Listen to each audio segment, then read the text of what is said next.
Hello students. तो आज वाले लेक्चर में अपन पढ़ना शुरू करेंगे इलेक्ट्रिक फ्लक्स के बारे में। लास्ट लेक्चर में अपन ने इलेक्ट्रिक फील्ड लाइंस के बारे में पढ़ा था। तो इलेक्ट्रिक फील्ड लाइन से रिलेटेड ही इलेक्ट्रिक फ्लक्स भी। तो देखो इलेक्ट्रिक फ्लक्स क्या है, इस टर्म को पहले समझ लेते हैं। ठीक है, तो हेडिंग लगा दिया मैंने, इलेक्ट्रिक फ्लक्स। तो क्या है ये टर्म, ये समझ लेते हैं जरा। तो जैसे मान लो इलेक्ट्रिक फील्ड लाइन की कहानी तो अब आप लोगों को समझ आ ही गई होगी। ठीक है, इलेक्ट्रिक फील्ड लाइंस की कहानी तो अब आप लोगों को समझ आ ही गई होगी। अब इलेक्ट्रिक फ्लक्स क्या है इसको समझते हैं जरा। जैसे मान लो इस डायरेक्शन में, यहां से समझना शुरू करते हैं। जैसे मान लो इस डायरेक्शन में कोई है इलेक्ट्रिक फील्ड है। पहले मैं यूनिफॉर्म इलेक्ट्रिक फील्ड बना रहा हूं। यूनिफॉर्म इलेक्ट्रिक फील्ड का मतलब डायरेक्शन भी कांस्टेंट होनी चाहिए। क्या सभी लाइंस की डायरेक्शन राइट डायरेक्शन में है क्या? ठीक है, सभी का डायरेक्शन पैरेलल ही है ना, तो ये यूनिफॉर्म इलेक्ट्रिक फील्ड आ गया। क्लियर है? और सबके बीच का ये स्पेसिंग भी इक्वल है, ये यूनिफॉर्म इलेक्ट्रिक फील्ड है। जैसा कि मैं आपको बता रहा हूं, यहां लिख देता हूं यूनिफॉर्म या ई वेक्टर बरोबर यूनिफॉर्म। यूनिफॉर्म का मतलब मैग्नीट्यूड भी कांस्टेंट होगा और डायरेक्शन भी कांस्टेंट होगा। अब इलेक्ट्रिक फ्लक्स का मतलब क्या है, देखो इन लाइंस को आगे बढ़ा देते थोड़ा। तो इस टाइप से यहां तक का ये यूनिफॉर्म इलेक्ट्रिक फील्ड बना दिया मैंने।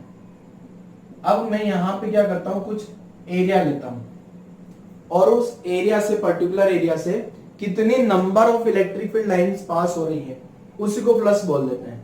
ठीक है, कितनी नंबर ऑफ लाइंस पास हो रही है उसी को क्या बोल देते हैं अपन, प्लस। जैसे मान लो अब जो मैं एरिया वेक्टर ले रहा हूं, जो एरिया ले रहा हूं वो एरिया है सर्कल। किस टाइप का एरिया है वो, सर्कल।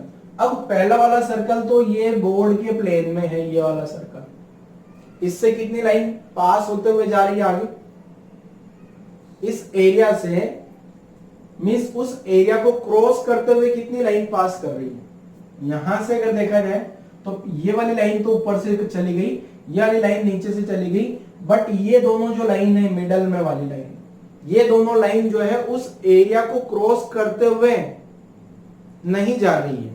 देखो क्यों, जैसे ये एरिया वेक्टर मैंने मान लिया, मेरा हाथ मान लो एरिया वेक्टर, और लाइंस ये ऐसे है क्या, तो इसको अपन क्रॉस करते हुए नहीं मानेंगे, क्रॉस ऐसे कर रही होगी। जैसे ये एरिया वेक्टर आ गया और ये इस टाइप से लाइन पास करे तो इसको मानेंगे अपन ये लाइन इसको क्रॉस कर रही है। जैसे दूसरा एरिया वेक्टर बनाता हूं मैं, दूसरा वाला सर्कल मैंने ये इस टाइप से बना दिया। ये जो ये वाला सर्कल है ना, ये वाला सर्कल बोर्ड के प्लेन के परपेंडिकुलर है, मतलब ये वाले सर्कल से दो लाइन पास कर रही है। ये वाला जो सर्कल है उससे कितनी लाइन पास कर रही है, दो लाइन पास कर रही है। मतलब इसका प्लस तो, ये वाले का प्लस तो जीरो है और ये वाले का प्लस नॉन जीरो है। इलेक्ट्रिक फ्लक्स को डिनोट करते हैं फाई से। ठीक है, इलेक्ट्रिक फ्लक्स डिनोट करते हैं फाई से। फ्लक्स का नाम आप लोगों ने 10th में भी सुना होगा, वो मैग्नेटिक फ्लक्स था जिसका यूनिट वेबर पढ़ा था आप लोगों ने। वो कौन सा फ्लक्स था, मैग्नेटिक। वहां इलेक्ट्रिक फ्लक्स के बारे में आपने नहीं पढ़ा होगा। ठीक है, तो इलेक्ट्रिक फ्लक्स, इससे कोई लाइन पास नहीं कर रही। लाइन पास मतलब उस एरिया को कट करते हुए जानी चाहिए लाइन। क्लियर है ना? ठीक है जरा। अब ये राइट डायरेक्शन में तो इलेक्ट्रिक फील्ड लाइंस आ गई। इलेक्ट्रिक फील्ड लाइंस कौन से डायरेक्शन में आ गई, राइट डायरेक्शन में। क्लियर है? अब ये अगर ये वाला एरिया जो है ना, ये इलेक्ट्रिक फील्ड तो वेक्टर क्वांटिटी है। इलेक्ट्रिक फील्ड तो कौन सी क्वांटिटी आ गई, वेक्टर क्वांटिटी। अब ये वाले इलेक्ट्रिक फील्ड से अगर एरिया जो है ऐसा है, मतलब अब देखो एक टर्म यहां मैं यूज करूंगा एरिया वेक्टर, जैसा मैंने बीच बीच में एक दो बार बोल भी लिया बातों बातों में। एरिया बोल रहा हूं तो ठीक है, एरिया वेक्टर। अब एरिया जो है ना एक वेक्टर क्वांटिटी है। एरिया कौन सी क्वांटिटी है, वेक्टर क्वांटिटी। ठीक है, मैग्नीट्यूड तो आप सभी को लिखना आता है। एरिया के जितने भी फॉर्मूले आप सब लोगों ने पढ़े हैं क्या, पाई आर स्क्वायर या ए इंटू बी या ए स्क्वायर, जितने भी surface area 4 pi R square, क्या ये सभी एरिया के फॉर्मूले तो आप लोगों को याद है ना। वो तो हो गया उसका मैग्नीट्यूड। अब डायरेक्शन कैसे लिखनी होगी, ठीक है, मुसीबत क्या है, डायरेक्शन। क्योंकि ये जो इलेक्ट्रिक फ्लक्स है ना, इसको समझने से पहले मुझे एरिया को वेक्टर समझना पड़ेगा। एरिया वेक्टर है, ठीक है, ये दिमाग में डाल लो कि एरिया क्वांटिटी तो वेक्टर है। अब उसकी डायरेक्शन कैसे होगी ये समझ लेते हैं जरा। तो एरिया वेक्टर की डायरेक्शन कैसे लिखनी है, देखो। ठीक है, यहां से एरिया वेक्टर को समझा देता हूं, फिर ये वाला दोनों टर्म और ज्यादा क्लियर हो जाएगी आपको। ठीक है, तो एरिया वेक्टर की डायरेक्शन कैसे लिखनी है, देखो। तो यहां लिखता हूं मैं direction of area vector, direction of area vector. तो एरिया वेक्टर का डायरेक्शन कैसे लिखना है? तो एरिया वेक्टर की डायरेक्शन होती है वो जो भी एरिया होगा ना उसके परपेंडिकुलर, ठीक है। ये क्या होती है? Perpendicular to the surface. वो जो भी सरफेस एरिया होगा या जो भी एरिया है उसके परपेंडिकुलर बना देना है आपको। तो डायरेक्शन होती है क्या? Perpendicular to the surface. अब ये देखना है वो जो सरफेस है वो किस टाइप की है, ठीक है। अब ये सरफेस के परपेंडिकुलर एरिया वेक्टर तो लिखना सीख गए अपन। अब वो एरिया वेक्टर कैसा होगा? देखो जैसे मान लो ये मैंने ये इस टाइप का एरिया ले लिया। ये एरिया मान लो एक रेक्टेंगल है जो बोर्ड के प्लेन के परपेंडिकुलर इस टाइप से रखा हुआ है, ठीक है। मैं कोई ऑब्जेक्ट भी लेके बताता हूं आपको किस टाइप से रखा हुआ है। देखो ये बोर्ड के प्लेन के परपेंडिकुलर रखा हुआ है ये एरिया इस टाइप से। देखो ये तो ये एरिया जो है ना, मैं एरिया लेके आ गया, ये रहा अपना एरिया, ठीक है। रेक्टेंगल शेप का ये इस टाइप का एरिया, ये बोर्ड के प्लेन के परपेंडिकुलर ऐसे है, ठीक है। तो इसका एरिया वेक्टर ऐसे लिखना है। इस बोर्ड ये तो प्लेन के परपेंडिकुलर, इसका वेक्टर जो है एरिया वेक्टर कैसे लिखना है?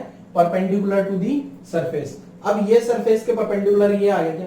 अब आपको लगेगा सर आपने इधर ही क्यों लिया, इधर क्यों नहीं ले लिया? इधर भी ले सकते हैं बेटा, इधर ले लिया एरिया वेक्टर या इधर ले लिया, पर एक ही डायरेक्शन में रखना, ठीक है। इधर वाला एरिया वेक्टर पॉजिटिव है तो इधर वाला एरिया वेक्टर नेगेटिव होगा। कोई भी एक डायरेक्शन लेनी है, ठीक है। एक को पॉजिटिव मान लिया तो दूसरा वाला ऑटोमेटिकली नेगेटिव हो जाएगा। क्या हो गया? Perpendicular to the surface.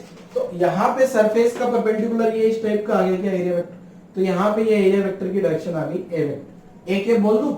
A cap का मतलब क्या है? वो जो एरिया वेक्टर है ना उसकी डायरेक्शन, ठीक है। ये मैंने परपेंडिकुलर ऐसा बना दिया है इस एरिया का, ये एरिया है इसका परपेंडिकुलर। अब 3D में तो बना नहीं सकता तो मैंने इसको ऐसे बना दिया, ठीक है। थोड़ा टिल्ट कर, क्लियर है? ये एरिया वेक्टर तो आगे समझ में आपको, ठीक है। आगे बढ़ते हैं।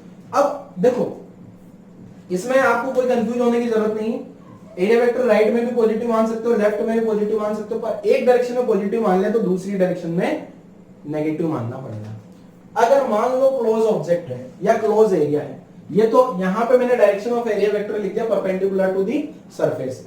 अब अगर मान लो क्लोज एरिया है, अब क्लोज एरिया कैसे होगा? जैसे मान लो ये होलो स्फीयर है, ठीक है। अगर मान लो एरिया कौन सा है? क्लोज एरिया है। क्लोज एरिया है तो ऐसी सिचुएशन में डायरेक्शन कैसे लिखेंगे? इसमें परपेंडिकुलर, यहां पे परपेंडिकुलर ड्रॉ करूंगा। जैसे मान लो इस वाली सिचुएशन में तो क्या होगा ना, इसमें तो हर कोई सा भी एरिया ले लो सब जगह डायरेक्शन परपेंडिकुलर आ रही है। पर इसमें जो है ना, इसमें तो देखो एरिया वेक्टर की डायरेक्शन हर जगह सेम आ रही है, बट इसमें एरिया वेक्टर की डायरेक्शन हर जगह अलग अलग आएगी। जैसे मान लो मुझे इस वाले पॉइंट पे एरिया वेक्टर चाहिए छोटे से, तो सर्कल का सेंटर, सॉरी स्फीयर का सेंटर, और यहां से ये मैंने एरिया वेक्टर बना दिया, ठीक है। ये एरिया वेक्टर आ गया, क्लियर है? मतलब एरिया वेक्टर किस डायरेक्शन। अब यहां पे सुनना जाना, क्लोज एरिया के केस में परपेंडिकुलरली आउटवर्ड, बाहर की डायरेक्शन में बनाना है। बाहर की डायरेक्शन में एक बनाना है हमेशा, ठीक है। यहां दोनों डायरेक्शन नहीं माननी, एक डायरेक्शन पॉजिटिव मानना और आप हमेशा बाहर वाली डायरेक्शन पॉजिटिव मानो। वैसे कुछ भी मान सकते हो, ये पॉजिटिव मान लो, ये पॉजिटिव मान लो, कोई फर्क नहीं पड़ना। पर ज्यादातर बुक्स में ये वाली डायरेक्शन पॉजिटिव माननी हुई होती है, और क्वेश्चन में अगर पॉजिटिव नेगेटिव होगा तो आंसर गड़बड़ हो जाएगा। इसलिए आप इसमें हमेशा याद रखो बाहर की डायरेक्शन पॉजिटिव मान लो, कंफ्यूज नहीं होना। इसमें तो कोई भी मान लो, इसमें बाहर अंदर कुछ भी माना जा सकता है, पर ज्यादातर केस में कौन सी डायरेक्शन पॉजिटिव मानी जाती है? आउटवर्ड डायरेक्शन ज्यादातर में। और आपको बताया भी नहीं जाएगा, तो आप कुछ नहीं बताया तो बाहर वाली डायरेक्शन पॉजिटिव मान लो। तो क्लोज एरिया वाले केस में क्या हो जाएगा? आउटवर्ड डायरेक्शन परपेंडिकुलर, तो जो लेकिन ना ये परपेंडिकुलर तो है, perpendicular to the close surface, और कौन सी direction? Outward direction. Outward direction जो है आपने पॉजिटिव माननी है, हमेशा ध्यान रखना है, ठीक है। और यहां पे क्या होगा? एरिया वेक्टर की डायरेक्शन हर जगह बदलेगी। जैसे मान लो मुझे यहां पे चाहिए एरिया वेक्टर, तो यहां एरिया वेक्टर चाहिए, तो मैं क्या करूं? यहां पे ये इस टाइप से एरिया वेक्टर आ गया, मतलब उस पॉइंट पे नॉर्मल ड्रॉ कर लो आप। और मैं बोल रहा हूं बाहर की डायरेक्शन हमेशा पॉजिटिव मान लेनी है, तो यहाँ एरिया वेक्टर ही बाहर की डायरेक्शन में आ गई, ठीक है। ऐसे यहाँ इस पॉइंट पे एरिया वेक्टर चाहिए, तो यहाँ इस पॉइंट पे एरिया वेक्टर इधर कुछ आ जाएगा, एक क्लियर है? तो क्लोज एरिया के केस में एरिया वेक्टर समझ आ गया आपको, बाहर की डायरेक्शन पॉजिटिव मान लेनी है, ठीक है। ऐसे अगर मान लो क्लोज एरिया तो और भी हो सकते हैं। ये तो क्लोज एरिया एक स्फीयर है, ये तो कौन सा एरिया आ गया? स्फीयर। स्फीयर के लिए केस में निकाल लिया अपन ने, रेक्टेंगल वाले केस में निकाल लिया। मान लो अगला एक और मैं लेता हूं क्यूबॉइड वाला हो या क्यूब हो, ये क्यूब आ गया, मान लो क्यूब बना देते हैं छोटू सा, ये क्यूब आ गया। अब इस क्यूब के केस में भी आपको आउटवर्ड एरिया पॉजिटिव लिखना है, मतलब ये वाली सरफेस पे मैं एरिया वेक्टर लिखना चाह रहा हूं ना, ये वाली सरफेस पे एरिया वेक्टर, तो यहाँ एरिया वेक्टर कौन सा पॉजिटिव आ जाएगा, इस वाले एरिया के लिए तो बाहर वाला एरिया पॉजिटिव आ गया। क्लियर है? ऐसे अगर मैं लेफ्ट वाली सरफेस लिखता हूं, लेफ्ट वाली सरफेस पे क्या है, क्लोज एरिया, तो क्लोज में मैंने क्या बोला, आउटवर्ड एरिया आपको पॉजिटिव लिखना है। क्लियर है? तो इसमें जैसे ये वाला पॉजिटिव लिखा तो इसमें भी ये वाला पॉजिटिव आएगा। क्लियर है? आउटवर्ड एरिया पॉजिटिव मान लेना है आपको, तो क्लोज सरफेस के केस में ध्यान रखना आउटवर्ड डायरेक्शन को क्या मान लेनी है मुझे, पॉजिटिव। क्लियर? अब यहां अभी तक मैंने कहानी आपको इलेक्ट्रिक फ्लक्स की तो समझा ही नहीं। इलेक्ट्रिक फ्लक्स का फॉर्मूला लिखाऊंगा भी है, उसमें एरिया आएगा, इसलिए पहले मैंने एरिया की कहानी आपको क्लियर कर दी। अब इलेक्ट्रिक फ्लक्स समझते हैं जरा। मान लो इधर से लाइन जा रही है, इस टाइप से, इधर जो है राइट डायरेक्शन में बहुत सारी इलेक्ट्रिक फील्ड लाइंस है, जैसे मैं आपके लिए इलेक्ट्रिक फील्ड लाइंस लेके आता हूं खूब सारी अभी। ठीक है, आ जा रे आ जा, ये आ गई अपने पास खूब सारी इलेक्ट्रिक फील्ड लाइंस। ठीक है, जमा लेता हूं इन सभी को, ये सारे मार्कर आप ये मान लो, ये सब के सब क्या है, ये इलेक्ट्रिक फील्ड लाइंस है, ऐसी दूर दूर मान सकते हो, ये सब के सब क्या आ गई है, इलेक्ट्रिक फील्ड लाइंस आ गई है इस टाइप से। अब अगर मान लो ये लाइंस जो है, अगर ये एरिया वेक्टर है, ये लाइंस आ गई इस टाइप से, अगर ये एरिया वेक्टर ऐसा होगा ना, तो इससे एक भी लाइन पास नहीं करेगी, एक सिंगल लाइन पास नहीं करेगी। देखो अगर ये एरिया वेक्टर ऐसा होगा, ठीक है, एरिया वेक्टर ऐसा होगा तो लाइन पास करेगी। क्लियर है? तो एरिया वेक्टर का मतलब क्या है, देखो ये जो है ना, अगर एरिया इस टाइप से है, मींस इलेक्ट्रिक, अभी इसका एरिया वेक्टर का डायरेक्शन कितना होगा, इलेक्ट्रिक फील्ड थीटा, एक एंगल डिफाइन कर रहा हूं मैं, थीटा, थीटा है angle between electric field and area vector. ठीक है, थीटा क्या है, angle between electric field and area vector. तो इलेक्ट्रिक फील्ड तो राइट डायरेक्शन में हो गया। अब एरिया वेक्टर मैंने नीचे से आपको कैलकुलेट करना सिखा दिया। मान लो ये एरिया ऐसे है, तो इस सिचुएशन में प्लस 0 आ जाएगा क्या, क्योंकि थीटा कितना है, देखो इलेक्ट्रिक फील्ड तो राइट में आ गया, इलेक्ट्रिक फील्ड तो आई के आ गया, एरिया वेक्टर ऐसे लिखूंगा क्या, तो थीटा क्या हो गया, थीटा यहां लिख लेते हैं, थीटा क्या है, angle between electric field and, electric field को भी लैंग्वेज में लिख देता हूं, electric field and area, area के साथ में वेक्टर लिख देता हूं ताकि आपके दिमाग में कंफ्यूजन ना रहे कि एरिया भी वेक्टर क्वांटिटी है क्या सर। ठीक है, तो यहां से आपको ये समझ आया कि यहां ये वाला जो फर्स्ट वाला डायग्राम है, इसमें इलेक्ट्रिक फील्ड तो राइट में आ गया, एरिया वेक्टर ऐसे लिखूंगा तो थीटा कितना हो गया, 90 डिग्री, तो थीटा 90 डिग्री हो गया, रही थीटा 90 डिग्री आ गया तो प्लस क्या आ गया, 0। दूसरा वाला केस समझना ध्यान से, दूसरा वाला केस क्या, इलेक्ट्रिक फील्ड तो राइट डायरेक्शन में है, अब मैंने एरिया वेक्टर को ऐसे रखा है, मतलब एरिया वेक्टर में 0 डिग्री, अगर एरिया वेक्टर इधर मानूंगा तो एंगल 0 डिग्री हो गया, इधर भी मान सकता हूं तो 180 डिग्री हो गया, मैं 0 मान लेता हूं, थीटा क्या मान लिया मैंने, 0 डिग्री। तो ऐसी सिचुएशन में प्लस क्या आ गया मेरे पास, मैक्सिमम। ठीक है, ये ऐसा एरिया है तो मैक्सिमम प्लस का आएगा क्या, इस टाइप पे मिनिमम प्लस का रहा है। क्लियर है? और आगे बढ़ते हैं। अब मान लो मैं इलेक्ट्रिक फील्ड को स्ट्रॉन्ग कर देता हूं, मान लो यहां आगे जाने पे इलेक्ट्रिक फील्ड ज्यादा हो गया, ये यहां पे इलेक्ट्रिक फील्ड ज्यादा हो गया, तो ये देखो आप कि ये वाला प्लस अगर 5 है तो यहां पे ये सेम सर्कल ड्रॉ कर रहा हूं मैं, जो सर्कल ये है ना एज इट इज, ये वाला सर्कल भी वही है, भले लग नहीं रहा है फिर भी मान लेना। ठीक है, इसका प्लस 5 है, ये भी नॉन जीरो है, यहां पे भी थीटा 0 डिग्री, थीटा 0 डिग्री मतलब ये ऐसा एरिया था, ये वाला एरिया भी ऐसा है, बट दिक्कत क्या है, यहाँ वाला इलेक्ट्रिक फील्ड से यहाँ वाला इलेक्ट्रिक फील्ड स्ट्रांग हो गया, तो यहाँ पे नंबर ऑफ लाइंस बढ़ गई क्या, इलेक्ट्रिक फील्ड बढ़ने पे नंबर ऑफ लाइंस बढ़ गई मतलब इलेक्ट्रिक फील्ड बढ़ गया, यहाँ ज्यादा लाइंस आ रही है, मतलब ये जो 5 होगा ना, 5 ग्रेटर देन 5, क्यों, क्योंकि अब ज्यादा लाइंस आ रही है। ठीक है, मतलब जो इलेक्ट्रिक फ्लक्स के वो नंबर ऑफ लाइंस पे डिपेंड करेगा, कितनी ज्यादा लाइंस जो है उस क्लोज उस एरिया से पास कर रही है, जो पर्टिकुलर एरिया से जो है कितनी लाइन पास कर रही है, जितनी ज्यादा लाइन पास कर रही है उतना ज्यादा इलेक्ट्रिक फ्लक्स के। पहला पॉइंट ध्यान रखना, electric flux is directly proportional to electric field.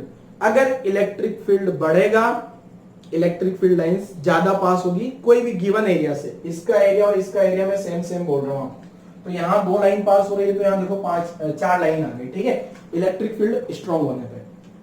दूसरा पॉइंट, अगर एरिया कम कर दूं मैं, एरिया कम कर देते हैं, चलो ठीक है एरिया कम कर देते हैं, ये वाला एरिया कम कर दिया मैंने, ये छोटा छोटा सा एरिया कर दिया, ये लो छोटा छोटा सा एरिया। यहाँ पे मैंने प्लस मान लिया 5 3, यहाँ प्लस क्या मान लिया मैंने 5 3, ठीक है, और 5 3 भी नॉन जीरो है, बोलने को तो थीटा भी यहाँ जीरो है क्या। अब मैं 5 3 और 5 1 को कंपेयर करता हूँ, इसमें भी थीटा जीरो, इसमें भी थीटा जीरो, बताओ जरा कौन सा वाला प्लस ज्यादा होगा, किसमें ज्यादा लाइन पास हो रही है, ये वाला एरिया में ज्यादा लाइन या फिर ये छोटू वाला एरिया में, ऑब्वियसली इसमें ज्यादा लाइन, तो एरिया कम करने पे प्लस भी क्या हो गया, कम हो गया। ये जो 5 3 आएगा ना, यहाँ लिख देता हूं 5 3 लेस देन 5 1, मतलब एरिया कम करने पे फ्लक्स भी क्या हो गया, कम हो गया। अब देखना मैं यहां से डेफिनेशन फॉर्मूला बता रहा हूं आपको, फ्लक्स इलेक्ट्रिक फील्ड बढ़ाया फ्लक्स बढ़ गया, एरिया बढ़ाया फ्लक्स बढ़ गया। देखो यहां से यहां जाने पे एरिया बढ़ गया क्या, यहां से यहां जाने पे एरिया कम हो गया, यहां से यहां जाने पे एरिया बढ़ गया, एरिया बढ़ गया तो फ्लक्स भी बढ़ गया। तो 2 पॉइंट में लिखूंगा, electric flux directly proportional to electric field, electric flux directly proportional to area vector, ठीक है, या मैग्नीट्यूड ऑफ एरिया वेक्टर। एक और पॉइंट, थीटा पे भी डिपेंड करता है। थीटा क्या है, देखो मैंने यहां लिख दिया, थीटा जो है angle between electric field and area vector, ठीक है। अब थीटा देखते हैं जरा क्या क्या है। तो थीटा जो है, यहाँ पे थीटा 90 था तो प्लस 0 आ गया, थीटा 90 था तो प्लस 0 आ गया। बट थीटा जब 0 हो रहा है इन तीनों केस में, थीटा 0 है तो प्लस मैक्सिमम है क्या, गिवन एरिया के लिए। इसका मतलब ये जो फ्लक्स है इलेक्ट्रिक फ्लक्स, मैंने 2 पॉइंट तो आपको बता दिए क्या, electric flux proportional to magnitude of electric field, proportional to area vector, area vector को ए से लिख लो, और प्रोपोर्शनल टू थीटा। अब थीटा में साइन थीटा होगा या कोस थीटा होगा, देखो जरा, अगर थीटा 90 है तो प्लस 0 है, थीटा 0 है तो प्लस मैक्सिमम है, तो theta phi is proportional to cos theta, ठीक है। ये 3 पॉइंट्स पे इलेक्ट्रिक फ्लक्स डिपेंड करने वाला है। मींस थीटा पे कैसे डिपेंड करेगा, देखो मैं यहां से एक बार और एक्सप्लेन करता हूं। इलेक्ट्रिक फील्ड राइट डायरेक्शन में है, अब यहां पे देखो अगर ये एरिया वेक्टर ऐसा है, एरिया वेक्टर की डायरेक्शन इधर आ गई क्या, एरिया वेक्टर और इलेक्ट्रिक फील्ड के बीच में अगर एंगल 90 है तो एक लाइन इससे पास नहीं कर रही है, पास करने का मतलब इससे टच करते हुए लाइन जा रही है पर क्रॉस नहीं कर रही होगी, ठीक है। तो इलेक्ट्रिक फ्लक्स होता है number of electric field lines crossing through normal area, normal मतलब ये परपेंडिकुलर वाला एरिया। तो ए वाली सिचुएशन में तो कोई इलेक्ट्रिक लाइन नहीं जाएगी, ए वाली सिचुएशन में मैक्सिमम लाइन जाएगी। अगर मैं एरिया कम कर दूं या एरिया बढ़ा दूं, मान लो मैंने ये एरिया कम कर दिया यहाँ पे, तो इलेक्ट्रिक फ्लक्स भी कम हो जाएगा, ठीक है। अब यहाँ पे जो एरिया था, यहाँ इलेक्ट्रिक, यहाँ पे और यहाँ फ्लक्स देखूंगा तो यहाँ की कंपैरिजन में यहाँ फ्लक्स ज्यादा आएगा क्योंकि यहाँ इलेक्ट्रिक फील्ड स्ट्रांग हो गया, क्लियर है। तो आपको बेसिक डेफिनेशन में लिखाने वाला हूँ इलेक्ट्रिक फ्लक्स की, तो वो इलेक्ट्रिक फ्लक्स का फॉर्मूला लिख देता हूं मैं जरा। यहां तक की कहानी आपको समझ में आ गई होगी, तो ये पूरा नोट कर लेना, आपको एरिया वेक्टर वगैरह सब नोट कर लेना है, डायग्राम बना लेना है ये। अब देखो मैं इलेक्ट्रिक फ्लक्स का फॉर्मूला लिखता हूं आपके पास। तो इलेक्ट्रिक फ्लक्स का फॉर्मूला क्या है, देखो इलेक्ट्रिक फ्लक्स इलेक्ट्रिक फील्ड का मैग्नीट्यूड, एरिया और कोस थीटा 3 टर्म पे डिपेंड कर रहा है, ठीक है। तो मैं लिखता हूं electric flux passing through small area. अब छोटा सा एरिया है स्मॉल एरिया, और उस स्मॉल एरिया को नाम दे देता हूं मैं डी, ठीक है। उसका जो फ्लक्स पास हो रहा है उसको नाम दे दिया डी फाई। तो डी फाई का फॉर्मूला क्या हो जाता है, देखो D phi equal to E D A into cos theta. Theta क्या है, angle between electric field and area vector. D A इसलिए लिखा है छोटा वाला एरिया क्योंकि जो एरिया है ना वो हो सकता है कभी कभी एरिया वेक्टर बदल रहा हो, जैसे ये ऐसा एरिया है तो कोई दिक्कत नहीं है, पूरा का पूरा एरिया वेक्टर कांस्टेंट होगा, ठीक है। बट ये ऐसा है क्लोज सरफेस आ गई तो एरिया वेक्टर हर बार बदलेगा क्या, एक पे मैंने बताया कि अभी इस वाले सिचुएशन में ऐसे में तो कोई दिक्कत नहीं है, एरिया वेक्टर सब जगह फिक्स होगा। बट ऐसा क्लोज एरिया आ गया ना तो फिर एरिया वेक्टर बदलेगा। तो ये डी फाई का फॉर्मूला आ गया। इसको अगर मैं डॉट प्रोडक्ट की फॉर्म में लिखूं तो ई डॉट डी है। तो ये आपको फॉर्मूला याद रख लेना है। ये फॉर्मूला किसके लिए है, इलेक्ट्रिक फ्लक्स का फॉर्मूला आ गया आपके पास, क्लियर है। तो ये इलेक्ट्रिक फ्लक्स का फॉर्मूला आपको याद रखना है। अगर मुझे टोटल फ्लक्स निकालना है तो मैं क्या करूं, इंटीग्रेट कर दूं। तो टोटल फ्लक्स क्या आ जाएगा, देखो टोटल इलेक्ट्रिक फ्लक्स लिखता हूं। टोटल इलेक्ट्रिक फ्लक्स क्या आ गया, देखो इसको फाई लिख लिया तो फाई क्या हो जाएगा, इंटीग्रेशन डी फाई। अब इंटीग्रेशन डी फाई को क्या लिखूंगा, ई डी ए कॉस थीटा, ठीक है। अब अगर मान लो ई कांस्टेंट हो जाए, ई क्या हो गया, कांस्टेंट, एंड साथ में थीटा भी ऐसा हो कि वो भी हमेशा कांस्टेंट मेंटेन रहे, थीटा कांस्टेंट ऑलवेज, ठीक है। ऐसा कुछ मैंने इलेक्ट्रिक फील्ड लिख लिया और थीटा कुछ अगर कांस्टेंट है तो फाई क्या आ जाएगा, देखो ई बार cos थीटा बार इंटीग्रेशन डीए क्या हो जाएगा, टोटल एरिया। इंटीग्रेशन डीए को क्या लिखा जा सकता है, टोटल एरिया। इंटीग्रेशन ए को डीए को लिख दूंगा मैं टोटल एरिया,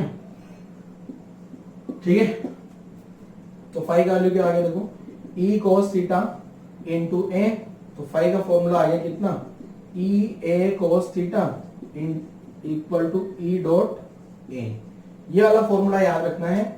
ये वाला फॉर्मूला वही है कि बेसिकली अगर देखा जाए तो दोनों फॉर्मूले सेम पैटर्न की ऑलमोस्ट। ये वाला याद रख लोगे, ये भी याद हो जाएगा, ठीक है। ये वाले फॉर्मूला में ध्यान रखना है कि इलेक्ट्रिक फील्ड, जैसे इलेक्ट्रिक फील्ड अगर यूनिफॉर्म हो जाए, इलेक्ट्रिक फील्ड यहां लिख देता हूं, इलेक्ट्रिक फील्ड क्या होगा इस फॉर्मूला में, यूनिफॉर्म हो गया तो कांस्टेंट हो गया।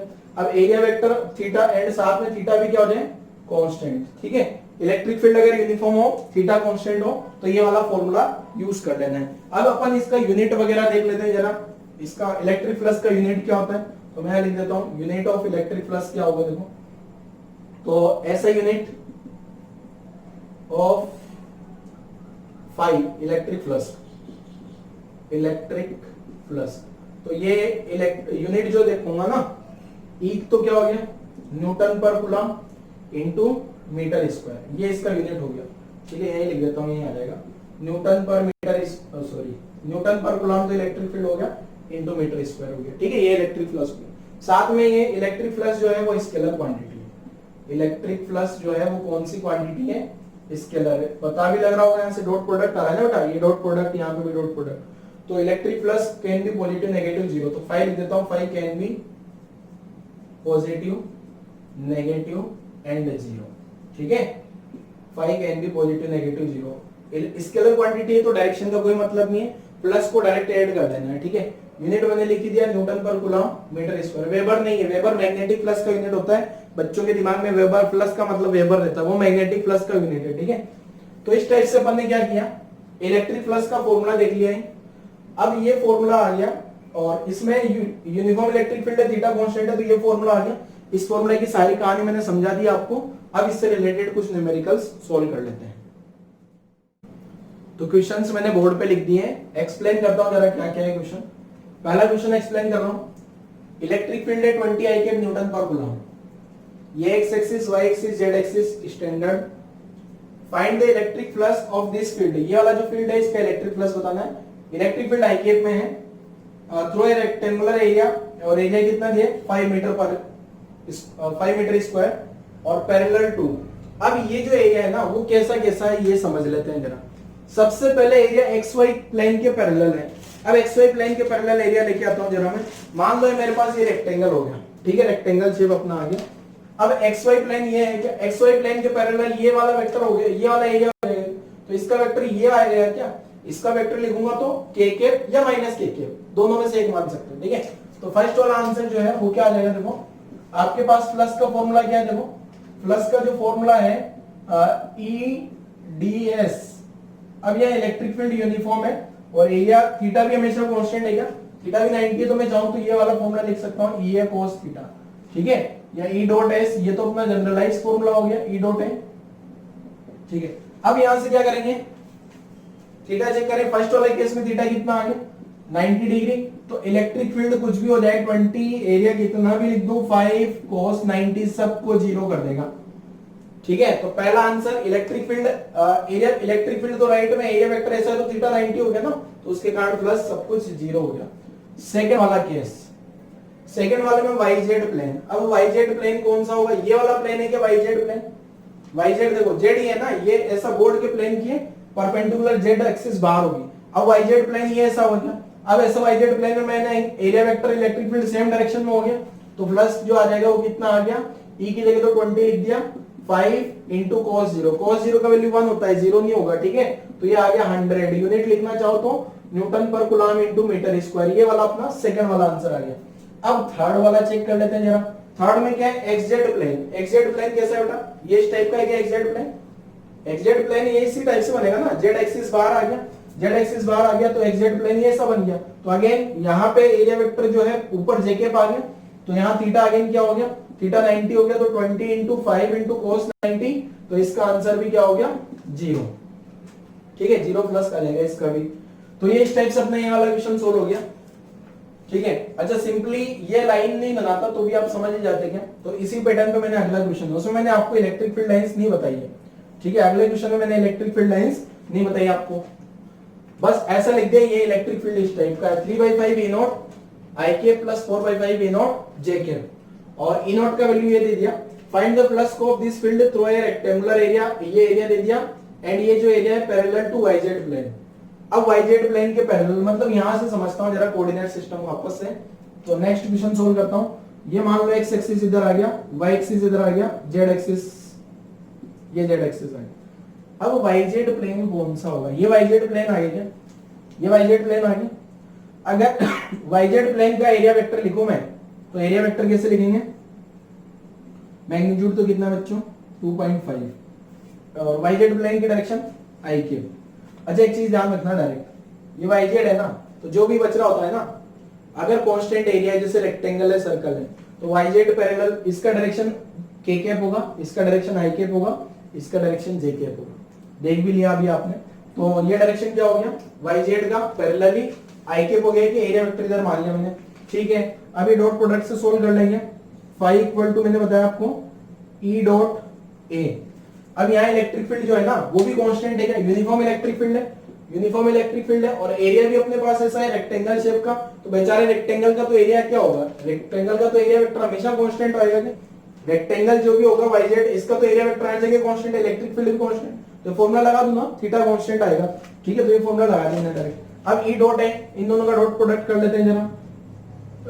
3/5 E not I K plus 4/5 E not J cap का डॉट प्रोडक्ट कर रहा हूं किसके साथ में, 0.2 I K। तो 0.2 I K, ये वाला डॉट नॉर्मल नहीं है, ये डॉट प्रोडक्ट वाला डॉट है बच्चों, ठीक है। तो 0.25 I K। अब I कैप का I कैप के साथ आएगा, I कैप का J के साथ तो गायब हो जाएगा। डॉट प्रोडक्ट याद है, भूल गए सर, भूल गया हम तो क्या करें। तो एक और मेथड बता दूंगा अभी बिना डॉट प्रोडक्ट वाला, उसमें डॉट प्रोडक्ट यूज नहीं होगा। तो इसको सोल्व करूंगा तो कितना आएगा, देखो 0.2 को मल्टीप्लाई करूंगा तो 0.6/5 E नॉट आंसर हो जाएगा, ठीक है। अब E नॉट का वैल्यू क्वेश्चन में कितना दिया, तो 0.6/5 E नॉट का वैल्यू यहां से लिख लूं क्या, 2 × 10 to the power minus 2 × 10 power 3। तो ये कितना हो गया 1.2, तो यहां से हो गया क्या, इसको मल्टीप्लाई करेंगे तो ये कितना आ गया, देखो मैं इधर मिटा के लिख देता हूं, यहाँ पे फाइनल कैलकुलेशन इधर कर लेता हूं। बाकी क्वेश्चन की कैलकुलेशन बड़ी इजी है, बिना डॉट प्रोडक्ट के भी सॉल्व करके बता दूंगा अभी, और डॉट प्रोडक्ट आना चाहिए बच्चों, 12th में आ गया आप लोग। तो देखो 5 कितना आ गया, देखो 0.6, तो इसको 6/5 इंटू 1/10 लिख लेता हूँ, इंटू 2 × 10 पावर 3 को 1000 लिखा, एक जीरो गायब हो गई, तो 5 से 20, तो 5 का आंसर आएगा कितना 240 Newton per coulomb metre square. अच्छा एक चीज ध्यान रखना, डायरेक्शन क्या होगी, अरे प्लस की कोई डायरेक्शन नहीं होती, ठीक है। सेकंड मेथड अल्टरनेट, इसको एक मेथड से वो सॉल्व किया जा सकता है जिसमें डॉट प्रोडक्ट यूज नहीं होगा, तो आपको थोड़ी खुशी होगी। देखो क्या है, अब यहाँ जो इलेक्ट्रिक फील्ड है ना I कैप, ये इलेक्ट्रिक फील्ड ड्रॉ कर लो पहले। तो ये इलेक्ट्रिक फील्ड जो है किस टाइप का होगा, I कैप तो ये आ गया और J कैप ये आ गया। I कैप में कितना है 3/5 E नॉट, ये कितना है 4/5 E नॉट। वापस अपना एरिया लेके आते हैं, आ जा रहे एरिया, ये एरिया ऐसा है क्या, अब ये एरिया ऐसा है ना, तो ये 4/5 वाला तो गायब हो जाएगा बच्चों, यही इसी प्लस जो है कौन सी लाइन इस एरिया को कट करेगी। अच्छा इस एरिया को ऐसा क्यों लिख रहा हूं मैं, YZ पैरेलल टू YZ यही है क्या YZ, तो YZ के पैरेलल ये आ गया, मतलब इस 4/5 का तो गायब हो जाएगा, केवल इसका प्लस का आएगा। तो कितना प्लस का आ गया, देखो इसका 3/5 इलेक्ट्रिक फील्ड इंटू एरिया, तो 3/5 into E not into area लिख देना है, बस इसी का आएगा। इसका तो प्लस 0 हो जाएगा, इस वाले का प्लस 0 हो जाएगा, तो एंगल 90 डिग्री आ रहा है ना ऐसा। तो ये इसी को तो सोल्व करेगा, ये खा रहा ये रहा ना, ठीक है।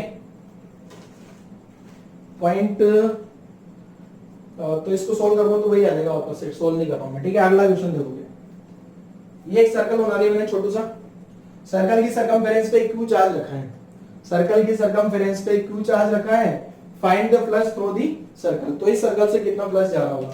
पहले तो इस क्यू चार्ज की इलेक्ट्रिक फील्ड लाइंस बनाना सिखाया था कि आपको लास्ट लेक्चर में, ये ऐसी इलेक्ट्रिक फील्ड लाइंस बनेगी, ये इसकी पॉइंट चार्ज की इलेक्ट्रिक फील्ड लाइंस। तो अब देखो जरा कितनी लाइन इसको कट करके जा रही है, सारी की सारी लाइन तो प्लेन से जा रही है, जो सर्कल होगा ना उस सर्कल से क्या होगा, सारी की सारी लाइंस या तो प्लेन से जाएगी या उससे पास ही नहीं करने वाली। तो इसके केस में आंसर क्या आ जाएगा 0। इसका आंसर क्या है प्लस का आंसर 0, कुछ सोल्व नहीं करना है, इसका आंसर डायरेक्ट लिखो 0। ठीक है 0 क्यों है, क्योंकि एक भी लाइन इस एरिया को क्रॉस करके नहीं जा रही होगी। जैसे मैं समझा देता हूँ, सर्कल लूं या रेक्टेंगल ले लूं, जैसे रेक्टेंगल आ गया, ठीक है, इस रेक्टेंगल पे अपन ने क्या कर दिया है क्यू चार्ज रख दिया, आ जा रहा है क्यू चार्ज, ये क्यू चार्ज रख दिया, ठीक है, क्यू चार्ज आ गया इस रेक्टेंगल पे।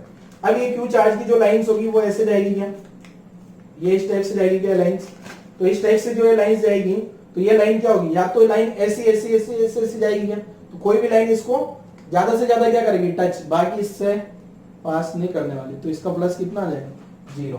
ठीक है, तो इस टाइप से अपन ने क्वेश्चन कर लिया। नेक्स्ट क्वेश्चन सोल्व करते हैं जरा। नेक्स्ट क्वेश्चन में क्या है देखो, अगर यूनिफॉर्म इलेक्ट्रिक फील्ड है, इलेक्ट्रिक फील्ड अगर यूनिफॉर्म है ना तो प्लस में डायरेक्ट लिख दूंगा। देखो किस टाइप से, अगर मान लो मैं कुछ इलेक्ट्रिक फील्ड लिखता हूं, यूनिफॉर्म इलेक्ट्रिक फील्ड, और साथ में एरिया वेक्टर लिखता हूं, खूब सारे एरिया वेक्टर लिखूंगा। ठीक है, तो ये तीनों क्वेश्चन तो सोल्व कर लेना, आपको मैं बोर्ड मिटा देता हूं, वीडियो पॉज करके आपको लिख लेना है पूरा का पूरा ही, सबके सॉल्यूशन लिख लेना है। आप ट्राई भी करते हो नहीं करते वीडियो पॉज करके, या फिर बस छापा खाना चल रहा है बस बराबर, वीडियो पॉज करके कुछ सोल्व करने के लिए ट्राई किया करो, मैं भूल जाता हूँ बार बार बोलना। ठीक है, अगला क्वेश्चन खुद से ट्राई करो। चलो क्या है देखो अगला क्वेश्चन, मैं लिख देता हूँ अगला क्वेश्चन। और यहां से यहां तक बना लिया है अपन ने अच्छा खासा इलेक्ट्रिक फील्ड, जो कि यूनिफॉर्म इलेक्ट्रिक फील्ड है। यूनिफॉर्म मान लेना, ठीक है, बराबर बराबर स्पेस है, नहीं हो तो मान लेना। अगला स्पेस, ये अगली लाइंस आ गई electric field lines, uniform electric field है बच्चों, ये यूनिफॉर्म इलेक्ट्रिक फील्ड है अपना। ठीक है, अब क्या है, किस टाइप से क्वेश्चन बना रहा हूं, सबसे पहले तो एक रिंग है, सब मैं रिंग बना रहा हूं। ठीक है, ये रिंग ऐसा रखी है, ठीक है, इलेक्ट्रिक फील्ड का वैल्यू कॉन्स्टेंटली आपको कितना मान लेना है, यूनिफॉर्म इलेक्ट्रिक फील्ड है, और कितना है ये भी लिख देता हूं, uniform electric field, uniform electric field मान लेना है E vector, uniform electric field आ गया ई वेक्टर, और वैल्यू भी तो लिखनी पड़ेगी रही है, uniform electric field E vector बराबर 100 आई क्यूब मान लो। चलो ठीक है, यूनिट ऐसा ही मान लेना, लिखना पड़ेगा न्यूटन पर कूलम। साथ में ये जो रिंग है ना, सबका एरिया, रिंग का जितनी भी रेडियस है ना, रिंग नहीं लिख रहा हूं मैं, सारे ऑब्जेक्ट ऐसे लूंगा जिनका रेडियस होगा, वो सबका रेडियस 1 मीटर है। क्लियर है, पहला रिंग आ गया, इसका रिंग का रेडियस कितना आ गया 1 मीटर, इसका प्लस का कैलकुलेशन करके देखो जरा कितना होगा। ठीक है, इलेक्ट्रिक फील्ड, अब ये रिंग कैसे रखी है, इस रिंग को समझा देता हूं। ये रिंग जो रखी है ना बच्चों, ये रखी है बोर्ड के प्लेन में, बोर्ड का प्लेन कौन सा हो गया XY प्लेन। दूसरी वाली रिंग जो है ऐसे ऐसे dash dash dash dash dash का मतलब बोर्ड के प्लेन के परपेंडिकुलर। ठीक है, अब तीसरा ऑब्जेक्ट रिंग नहीं है, ये तो आ गई अपनी रिंग, ये वाली रिंग आ गई, ये इस टाइप से हेमीस्फीयर है। कौन, हेमीस्फीयर, ये तो रिंग आ गई, ये भी रिंग आ गई, हॉलो हेमीस्फीयर, एचएस लिख दूं, होलो स्फीयर समझ जाओगे, होलो हेमीस्फीयर पूरा लिख देता हूं, होलो हेमीस्फीयर।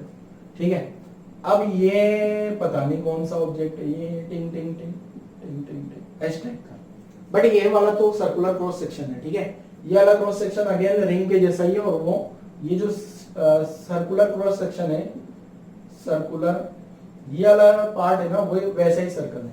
ठीक है, तो यहाँ वाला जो सर्कल है ना, वो भी वही उसी टाइप का, और सर्कल के पीछे पीछे पीछे जिसे होलो स्फीयर पूरा था ना, ऐसा इसका गड़बड़ पार्ट है।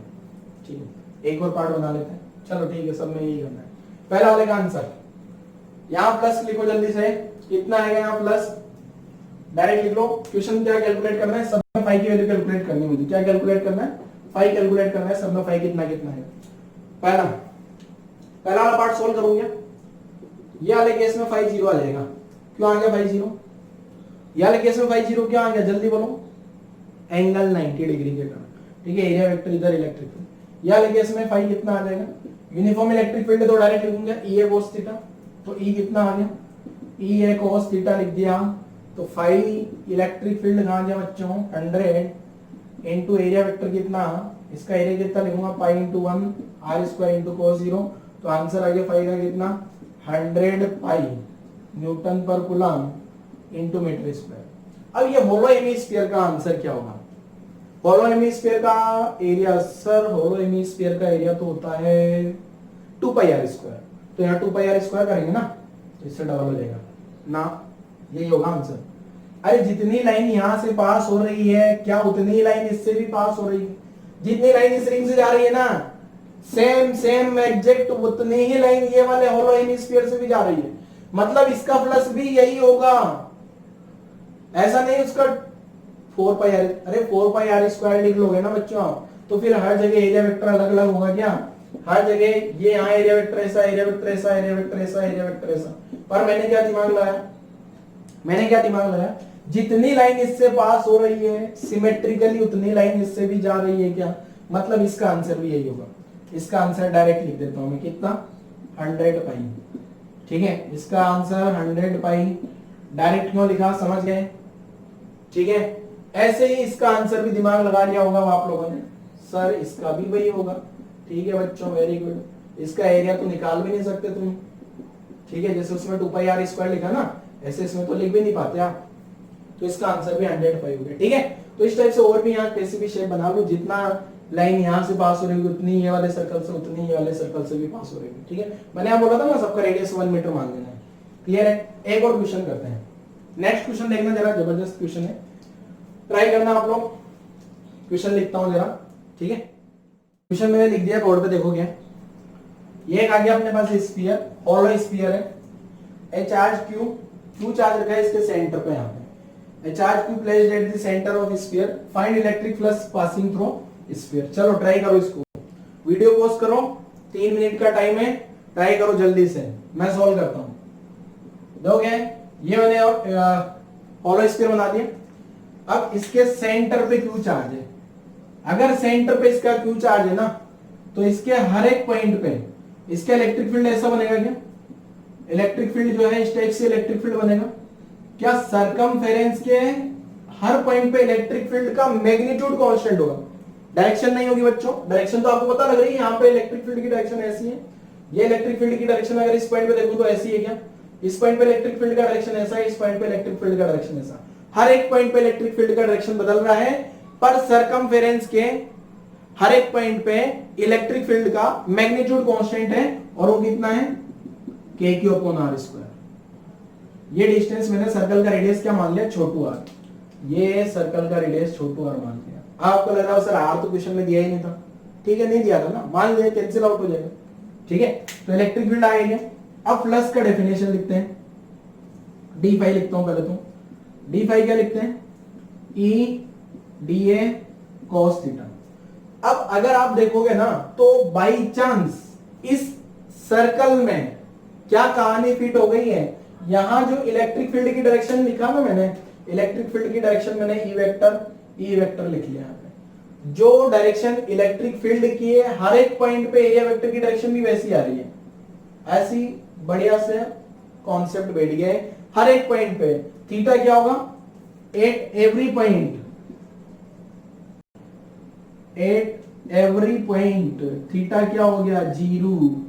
तो मुझे तो मजा आ गया, जो इंटीग्रेशन करूंगा ना मैं टोटल प्लस निकालने के लिए, टोटल प्लस कितना आ गया, total plus 5 equal to d5 equal to integration E dA cos 0, E dA cos theta लिखा ना, तो मैंने क्या लिखा, हर एक पॉइंट पे थीटा 0 है, साथ में E भी कांस्टेंट है क्या, तो E का वैल्यू क्या देखो KQ/r², हर एक पॉइंट पे E भी कांस्टेंट है, cos 0 हो गया, इंटीग्रेशन dA cos 0 का वैल्यू cos 0 हर एक पॉइंट पे 0 है ना, तो 5 KQ/r² तो बाहर आ गया, इंटीग्रेशन dA बचा, integration dA total surface area, और टोटल सरफेस एरिया आप सबको पता होगा इसका 4 पाई r², इसीलिए तो मैंने r नहीं दिया था बच्चों, ये r से r मारा गया क्या, तो आंसर ये आ गया पाई का KQ × 4 पाई।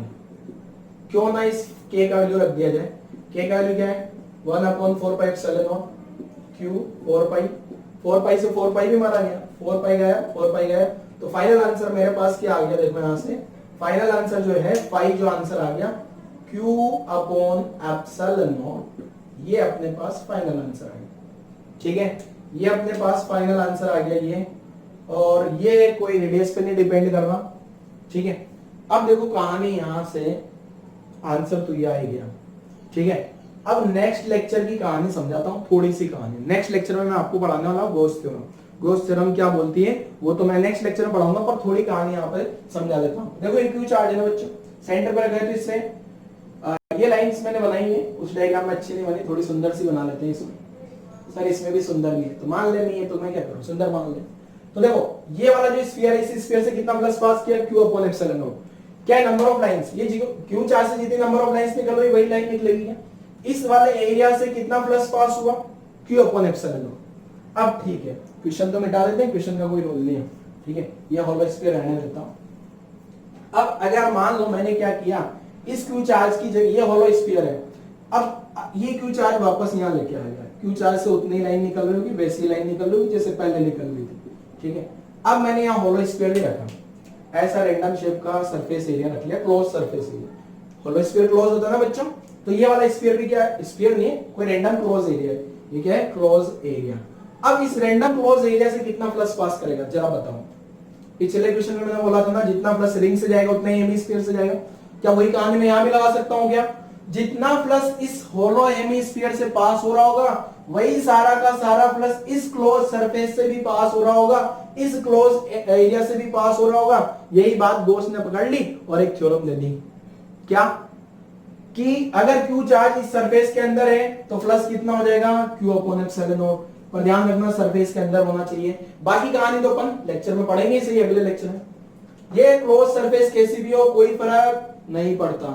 अगर मान लो यही क्यू चार्ज, इधर लिखता हूं, ये क्यू चार्ज आ गया, ये क्यू चार्ज ऐसी क्लोज सरफेस में होता, क्यूब में, इस क्यूब के अंदर क्यू चार्ज है, इस क्यूब से टोटल कितना प्लस जाएगा, क्यू बाय एप्सिलॉन नॉट। यही गॉस थ्योरम है, ठीक है। तो यहीं पे मैं लिख देता हूं, यही जो कंसेप्ट है ना, ये जो मैंने कहानी समझाई है, ये गॉस थ्योरम का कॉन्सेप्ट है, ठीक है।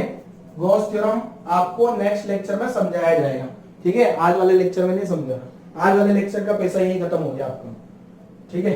तो रिचार्ज करवाना नया वाला अगले लेक्चर के लिए। तो ये पाई का वैल्यू आ गया क्यू अपॉन एप्सिलॉन नॉट, ठीक है। अच्छा और भी चीजें हो सकती है, मान लो ये अपने पास स्फीयर आ गया, क्लोज स्फीयर, यहाँ पे क्यू चार्ज रख दिया मैंने, इस क्लोज होलो स्फीयर से कितना प्लस पास हो, वही क्यू बाय एप्सिलॉन नॉट। बस कंडीशन क्या है, वो क्यू चार्ज उस क्लोज सरफेस के अंदर होना चाहिए। मान लो ये सरफेस ये ऐसी आ गई और क्यू चार्ज भाई साहब ये बाहर आ गया, तो फिर क्यू अपॉन एप्सिलॉन नॉट नहीं होगा, ठीक है। तो कोई भी क्लोज सरफेस के अंदर अगर क्यू चार्ज रखा है तो कितना प्लस बोल देना है, आंख बंद करके क्यू बाय एप्सिलॉन नॉट। कैसे आएगा वो एक में समझा दिया ना, बाकी तो अपन सिमेट्री से समझ सकते हैं सर, ठीक है बच्चों। तो आज वाला लेक्चर यही क्लोज करते हैं, नेक्स्ट लेक्चर में सारी कहानी अपन और लिखाऊंगा मैं गॉस में, ये नहीं लिखना आपको इतनी सारी कहानी, बस क्वेश्चन सोल्व कर लेना, यहाँ पे ये लाइन लिख लेना, बस यही कॉन्सेप्ट ऑफ गॉस थ्योरम है, ठीक है। तो आज वाला लेक्चर यही क्लोज करते हैं, थैंक यू।